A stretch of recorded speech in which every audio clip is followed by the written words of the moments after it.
Salut tout le monde, on se retrouve aujourd'hui pour notre bilan du mois d'octobre. Alors avant de commencer, je voulais vraiment m'excuser parce que cette vidéo aurait dû être mise en ligne le vendredi 31 octobre. Ça devait être la dernière vidéo à l'octobre et le book haul devait être mis en ligne aujourd'hui. Mais un imprévu est venu chambouler tout ça et du coup, voilà, je devais être une sorcière mangeuse d'enfants. Et bah ce sera pour l'année prochaine du coup. Mais voilà, j'espère que Halloween vous a plu, que l'octobre vous a plu. Ça m'a fait vraiment très plaisir de voir que tant de personnes participaient. J'espère que vous avez fait de super belles découvertes et de super belles lectures.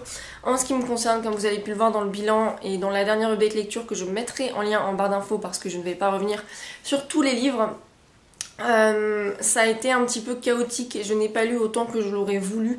Et beaucoup de mes lectures ont été très décevantes, j'ai mis beaucoup de jours à les lire. Du coup, eh bien, ça va être un bilan, je pense, assez rapide puisque en deuxième partie de mois, je n'ai vraiment pratiquement rien lu. Donc, on y va tout de suite. On s'était laissé sur Hanté de Maureen Johnson. J'étais, je crois, à plus de la moitié, quelque chose comme ça. Et je dois dire que j'ai vraiment beaucoup aimé cette lecture. Je sais que beaucoup sont assez mitigés, mais voilà, moi j'ai vraiment apprécié le rythme, les personnages, l'intrigue. Je sais pas pourquoi, mais je suis fascinée par Jack l'Éventreur visiblement et j'ai vraiment trouvé le twist de cette histoire intéressant. Maintenant, la seule chose que je pourrais reprocher effectivement au livre, c'est la fin, pas tout à fait la fin, parce que la fin elle est vraiment bien comme il faut, mais vers la fin où on va dire on comprend un peu plus de choses, où on sait comment éliminer le tueur par exemple, j'ai trouvé que c'était assez bizarre, ça m'a laissé clairement dubitative. Je me disais, oulala, mais qu'est-ce que c'est que ça? Enfin, quand t'inventes quelque chose, il y a un moment donné, il faut voir si ça peut paraître vraiment plausible, même si effectivement c'est du fantastique, étant donné que c'est quand même ancré dans un monde réel. Il y a un moment donné, on se dit, je suis pas sûre que... Bon, mais pourquoi pas après tout. Voilà, elle a fait un twist un petit peu différent de ce qu'on peut voir d'habitude. Mais voilà, j'ai vraiment beaucoup aimé. Moi j'ai été sensible à la plume de Maureen Johnson, ou en tout cas à la traduction. Les personnages étaient vraiment sympathiques. La romance, pareil, j'ai trouvé qu'elle n'était pas du tout appropriée pour ce livre, c'est-à-dire que je trouve qu'elle était en trop en fait. Étant donné qu'elle ne sert à rien, je trouve qu'en fait on aurait pu largement s'en passer. C'est pas du tout ce qui est important dans l'histoire. Même l'amitié a quelque chose de beaucoup plus important et est plutôt bien exploité. Mais la relation qui naît entre le personnage principal et un garçon m'a paru vraiment très vide de sens et c'est un peu dommage. Mais voilà, je lirai le deuxième tome avec grand plaisir. Beaucoup me disent qu'il est moins bien, donc on verra bien. Étant donné qu'on m'avait dit que celui-ci était très lent et pas très bien et que pourtant j'ai beaucoup aimé, j'aurais peut-être un avis différent. J'ai ensuite lu Half-Bad de Sally Green qui est paru chez Macadam en français. On a fait un live show avec Noémie et Lucie sur la chaîne de Noémie, donc si vous l'avez raté, je pense que vous ne voudrez peut-être pas écouter 1 heure et quelques de ce qu'on a dit, mais je le mettrai quand même en barre d'infos si ça vous intéresse.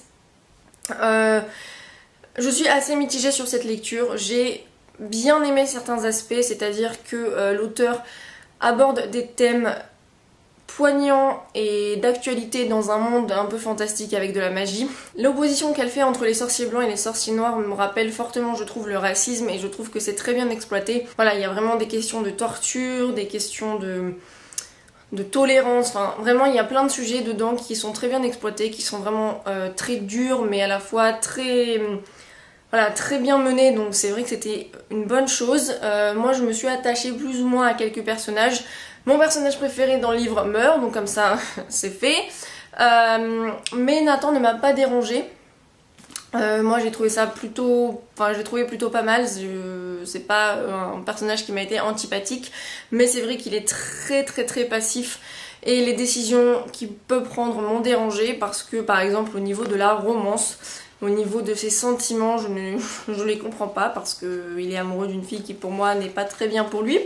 Ça peu importe.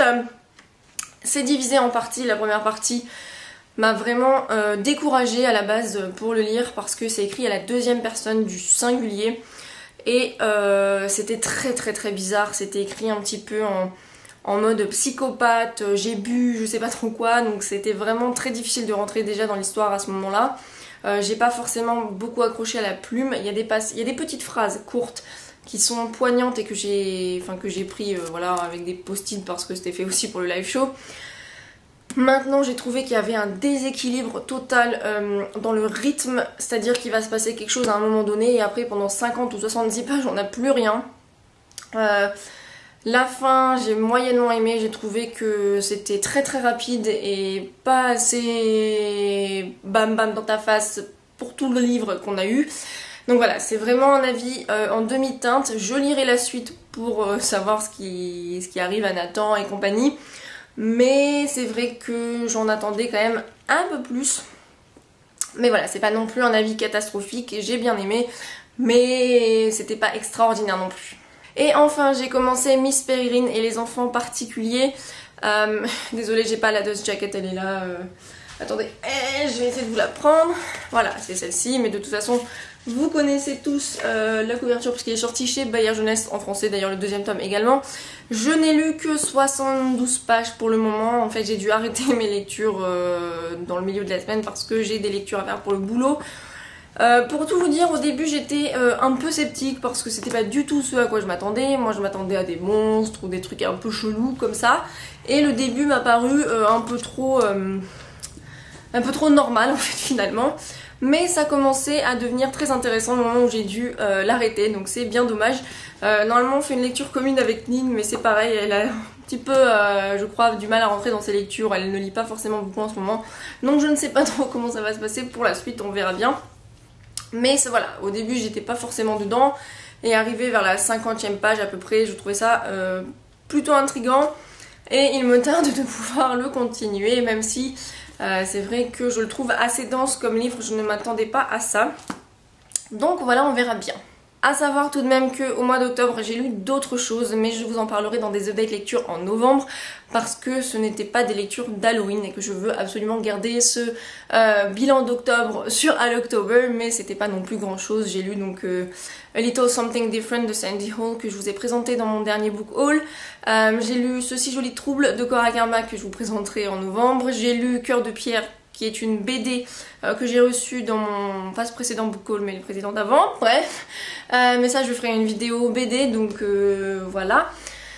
Donc voilà, j'ai lu d'autres choses, j'ai relu Le Passeur également avant la sortie du film, donc voilà. C'est déjà là, j'ai lu d'autres choses, mais c'était pas non plus énormissime. Alors attendez, du coup je vais vous montrer un petit peu les livres que j'ai lus ou entamés et je vais revenir dessus tout de suite. J'avais donc commencé le mois avec La Danse des Ombres de Yelena Black et je lui ai donné 2 sur 5. J'avais ensuite lu Unspoken de Sarah Rees Brennan, le premier tome de Lynburn Legacy, et je lui avais donné 3,5 sur 5. J'ai ensuite lu L'école des mauvais méchants de Stephanie S. Saunders et je lui ai donné 4,5 sur 5. J'ai ensuite commencé à lire, mais pas fini, Beautiful and the Cursed de Paige Morgan, le premier tome des Dispossessed. Je suis arrivée à la page 178, donc un petit peu plus de la moitié, mais je n'avais pas envie de poursuivre ma lecture parce qu'elle était trop lente à mon goût. J'ai ensuite lu Hanté de Maury Johnson, le premier tome Les Ombres de la Ville, et je lui ai mis entre 4 et 4,5 sur 5. J'ai ensuite lu Half-Bad de Sally Green, le premier tome de la trilogie, et je lui ai mis 3,25 sur 5. Et du coup, sans beaucoup de surprises, mes 2 livres préférés pour ce mois-ci, ce sont ces 2-là. Je n'ai pas de top 3 puisque je n'ai pas réussi à mettre un 3e livre dans ce top, ou du moins pas pour le Halloctober. Sinon je vous aurais mis évidemment Ce si joli trouble, A Little Something Different et même Cœur de pierre, mais ce n'est pas le cas. Mais voilà, ces 2-là je les ai adorés pour différentes raisons. Celui-là est très léger pour les enfants, beaucoup dans la farce, dans le rire, ce genre de choses, et celui-là était bien creepy comme il fallait avec un tueur qui m'a donné des sueurs froides.